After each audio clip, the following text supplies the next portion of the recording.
세 번째 참가자 소개하도록 하겠습니다. 고려대학교 의과대학 의학과에 재학 중인 박주월 학생입니다. 강의 주제는 통일과 의학연구, 그 공생관계입니다. 네, 박수 부탁드립니다.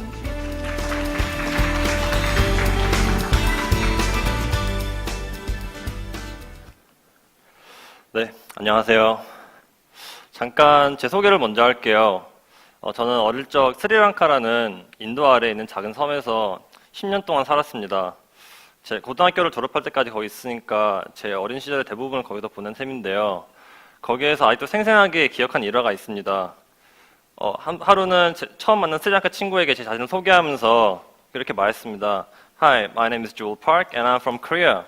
그랬더니 이 친구가 저한테 물어보는 게 Okay, so are you from North Korea or from South Korea? 라고 물어봤습니다.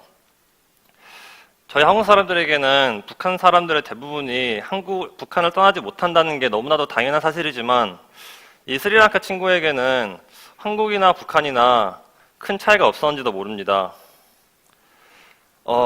하지만 당시 10살이었고 나름 대한민국의 남아라는 자부심을 가지고 있었던 저에게는 큰 충격적인 일이었고 나중에 커서 한국의 이름을 크게 알리는 사람이 되기로 결심을 합니다. 이거는 15년 전 이야기였고요. 그 사이에 제가 딱히 한 건 없지만 한국은 이제 세계에서 꽤나 큰 영향을 가진 나라가 됐습니다. 삼성은 세계에서 제일 큰 전자제품 회사이고 그리고 강남스타일은 어디서든 추면 이제 사람들이 다 따라하고 그리고 최근에는 이제 빌보드에서 방탄소년단이 1위를 차지하기도 했죠.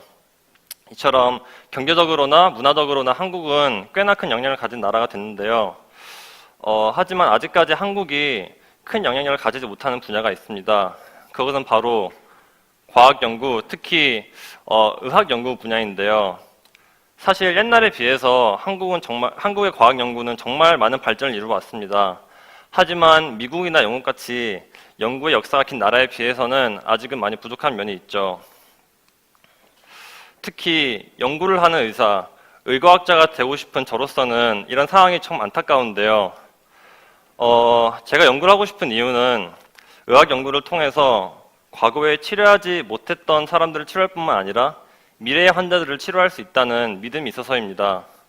그리고 이왕에 연구를 할 거면은 정말 많은 사람들을 치료하고 거대한 임팩트를 끼칠 수 있는 그런 연구를 하고 싶습니다.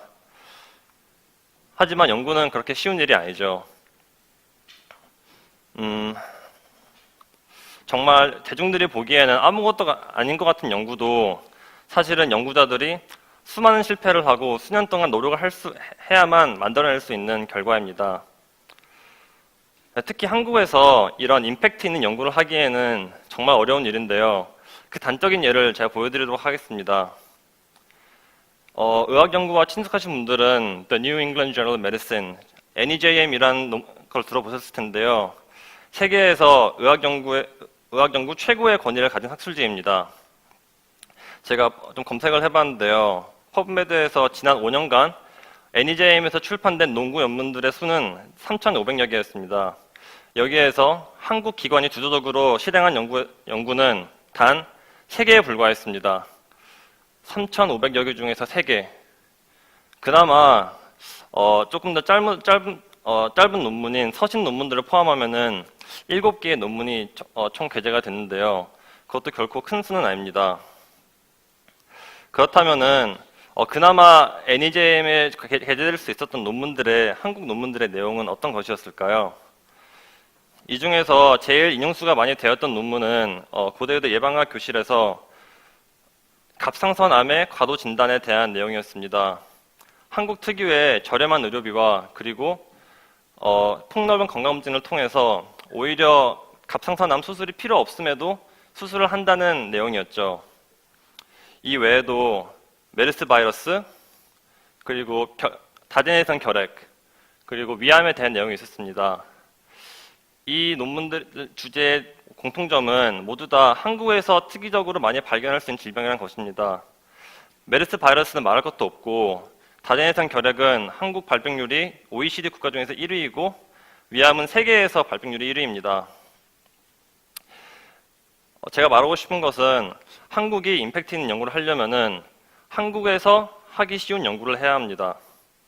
이처럼 다른 나라가 하기 어렵고 그리고 하지만 한국이 할 수 있는 연구 주제가 또 무엇이 있을까요? 전 바로 북한이라고 생각합니다. NEJM 다음으로 의학저널 중에서 권위를 가지는 논문 저널 중에 란셋이라는 저널이 있는데요. 최근에 고려대병원 교수님들께서 이런 제목을 가진 논문을 내렸습니다. A Peek into the Galapagos of the Medical Research Field라는 제목이었는데요. 여기서 갈라파고스 섬은 북한을 지칭하죠.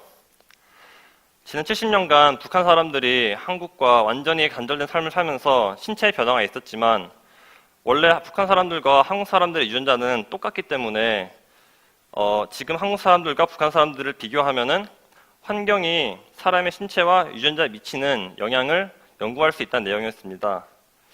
특히 한반도처럼 이렇게 많은 사람들이 이렇게 오랜 기간 동안 분리되어서 살아왔던 케이스가 단 하나도 없기 때문에 더욱더 유니크한 연구를 할 수 있다는 내용이었습니다. 또한 이런 연구를 해야 되는 이유가 있는데요. 더 중요한 이유가 있습니다. 제가 지금까지 연구를 위해 통일이 필요하다는 내용에 대해서 얘기를 했다면은 반대로 통일을 위한 연구도 필요합니다. 현대 사회에서 의학 연구는 절대로 혼자 할 수 있는 일이 아닙니다. 워낙 많은 데이터가 필요하고 또 워낙 많은 전문 지식이 필요하기 때문에 연구자들이 서로 소통하는 것은 필수적입니다. 어떻게 보면 연구는 스포츠와 매우 비슷합니다. 팀워크가 매우 중요하고요. 그리고 공통된 목표를 가지고 소통을 해야 되고 같이 일을 하면서 서로를 신뢰하는 방법을 배웁니다. 마치 이번 평창 올림픽에서 아이스하키 여자 단일팀이 보여주듯이 말이죠. 이처럼 의학 연구에서도 한국과 북한이 힘을 합쳐가지고 정말 의미 있는 연구를 할 수 있었으면 좋겠습니다. 제 발표를 마치기 전에 마지막으로 사진을 하나 보여드리고 싶은데요. 이 사진이 어떤 사진인지 아시나요? 1966년 월드컵에서 북한이 이탈리아를 상대로 한 경기였습니다. 이 경기에서 북한은 당시에도 축구 강호였던 이탈리아를 상대로 1대 0으로 이기고 8강에 진출해가지고 전 세계를 충격에 빠뜨렸죠. 사실 북한은 이때만 해도 아시아에서 축구를 제일 잘하는 나라였습니다. 그만큼 저력이 있는 나라죠. 물론 지금은 한국이 북한보다 축구를 더 잘하는 나라이지만 이번 여름에 다들 월드컵에서 보셨다시피 한국이 16강에 오르는 일은 매우 어려운 일입니다. 저는 이번 월드컵을 보면서 그런 생각을 했는데요. 만약 한국과 북한이 통일된 한 나라였다면은 16강에 오를 수 있지 않았을까. 그리고 좀 더 노력한다면은 8강, 4강, 결승 월드컵까지 갈 수 있지 않을까. 저는 언젠가는 그런 날이 오기를 정말 기대합니다. 그리고 이와 같이 의학 연구에서도 한국과 북한이 힘을 합쳐서 정말 근사한 연구, 정말 의미 있는 연구를 해서 의학 연구의 월드컵인 뉴 잉글랜드 저널 메디신에서도 헤드라인을 만들 수 있는 그 날이 오기를 기대합니다. 감사합니다.